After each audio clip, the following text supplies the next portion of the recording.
हिमालयी भूमि की आध्यात्मिक चेतना विराट है।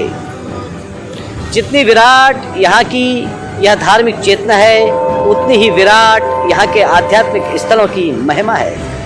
यहाँ के पावन स्थल सदा ही ऋषि मुनियों की आराधना और तपस्या का केंद्र रहे हैं। इन स्थलों पर पहुंचकर आत्मा दिव्यता का अनुभव करती है। पुराणों में वर्णित इन स्थलों की महिमा का वर्णन अपने आप में अतुलनीय ही नहीं बल्कि अद्वितीय है। उत्तराखंड में पर्यटन विकास की बातें व तीर्थाटन को विकसित किए जाने की चर्चाएं कई सालों से हो रही हैं। राज्य निर्माण से पहले भी केंद्र एवं प्रदेश सरकार अर्थात उत्तर प्रदेश सरकार इन बातों को बखूबी के साथ प्रसारित करती रही है। उत्तराखंड के आर्थिक सामाजिक विकास में पर्यटन उद्योग व तीर्थाटन उद्योग सबसे महत्वपूर्ण है। इनके विकास की बड़ी बड़ी घोषणाएं आए दिन होती रहती हैं। घोषणाओं का लगातार अंबार राज्य गठन के साथ लगातार होता आया है, लेकिन जमीनी हकीकत यह है कि राज्य में पर्यटन एवं तीर्थ स्थलों का विकास स्थापित हिल स्टेशनों से आगे नहीं बढ़ सका। अनेक क्षेत्रों में स्थित पावन स्थल आज भी अपनी विशेष पहचान को छटपटा रहे हैं। सनातन संस्कृति के यह पावन स्थल ग्रामीणों की पूजा स्थल तक ही सीमित रह गए हैं, जबकि इन पावन स्थलों का महत्व अपने आप में एक गौरवशाली इतिहास को समेटे हुए है। ऐसे ही आध्यात्मिक गौरव का प्रतीक नैनीताल जिले के बसगांव पालड़ी में स्थित गुप्त काशी है, जो प्रचार प्रसार के अभाव में लोगों से दूर है। इस पावन गुप्त काशी की महिमा का महत्व समूचे उत्तराखंड के तीर्थ स्थलों में आद्भुत है। लोगों के सुख दुख में सदा अहम भागीदारी निभाने वाले निस्वार्थ कर्मयोगी क्षेत्र के वरिष्ठ समाजसेवी कृष्ण काटपाल जी बताते हैं, श्रद्धा व भक्ति का संगम गुप्त काशी में एक छोटा सा नौला नुमा कुंड है, जो श्रद्धा व आस्था के साथ महान आश्चर्य का प्रतीक है। आश्चर्य वाली अद्भुत बात यह है कि इस कुंड का जल गंगा प्रयाग काशी के समान ही पूजनीय माना गया है। उससे भी महत्वपूर्ण बात यह है कि इस छोटे से नौले नुमा जलकुंड में यदि हजारों व्यक्ति एक साथ स्नान करें तो भी इस जल का स्तर कभी नहीं घटता है। मान्यता है कि यहाँ के गुप्त काशी में स्नान करने से समस्त तीर्थों के स्नान का फल प्राप्त होता है और यहाँ पर विधि पूर्वक स्नान करने पर मानव के शरीर के विकारों का हरण होता है और असीम आनंद की प्राप्ति होती है। नैनीताल जिले के सुयालवाड़ी के निकट बसगांव के अंतिम छोर तोक में स्थित इस गुप्त काशी की महिमा को लेकर जन सामान्य में अनेक प्रकार की दंत कथाएं प्रचलित हैं, जो आस्था की महान धरोहर बनकर शब्दों के रूप में प्रकट होती हैं।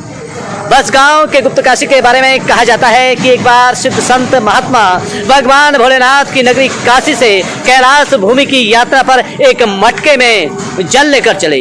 उन्होंने लोक कल्याण के लिए यह संकल्प लिया कि हिमालय की भूमि में यह जल किसी सिद्ध स्थान पर पहुंचकर भगवान भोलेनाथ को समर्पित करूंगा। लेकिन जब वो यहाँ पहुंचे तो दैविक कृपा से यह मटका फूट गया। मटके के फूटते ही संत को यह आभास हो गया कि यह पावन क्षेत्र जरूर ही काशी के समान पूजनीय है। इसलिए यह मटका यहाँ पर फूटकर खुद ही भूमि देवता को समर्पित हो गया। अपनी भावनाओं की परख व मन में उत्पन्न शंका को दूर करने के लिए वो भूमि की पवित्रता एवं महत्वता को जांचने परखने के लिए अपने सिद्धि के बल पर विनय पूर्वक शिव जी को साक्षी मानकर उस साधु ने यह वचन कहे कि हिमालयी भूमि और प्रकृति के देवताओं, यदि भगवान शिव जी के प्रति मेरी भक्ति और निष्ठा अचल है तो यह काशी का जल पवित्र है, तो यह स्थान काशी के समान महापूज्य हो। इस पावन भूमि में ऐसा जल कुंड प्रकट हो जिसका जल न कभी घटे और नहीं बढ़े।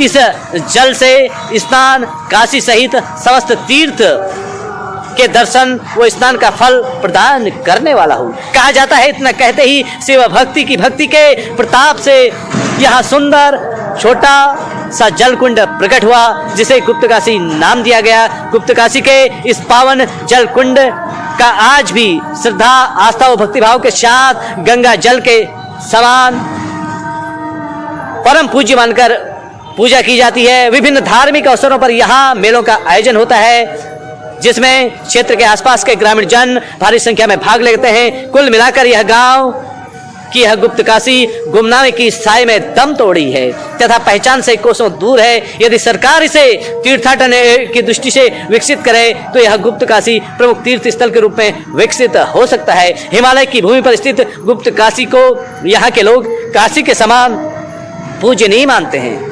यहाँ स्थित शिवालय के दर्शन के बारे में कहा जाता है कि इस शिवालय के दर्शन से सर्व सौभाग्य का उदय होता है।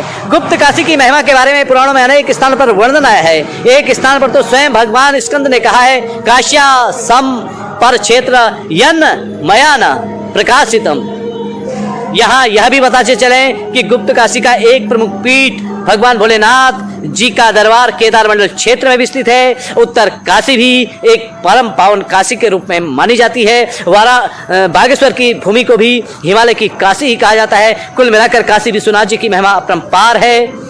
और आज काशी धाम की महिमा का चरण माँ अवंतिका धाम से शब्द सुमन के रूप में यहीं पर विराम की ओर ले जाते हैं। फिर मिलते हैं अगले चरण में। भगवान काशी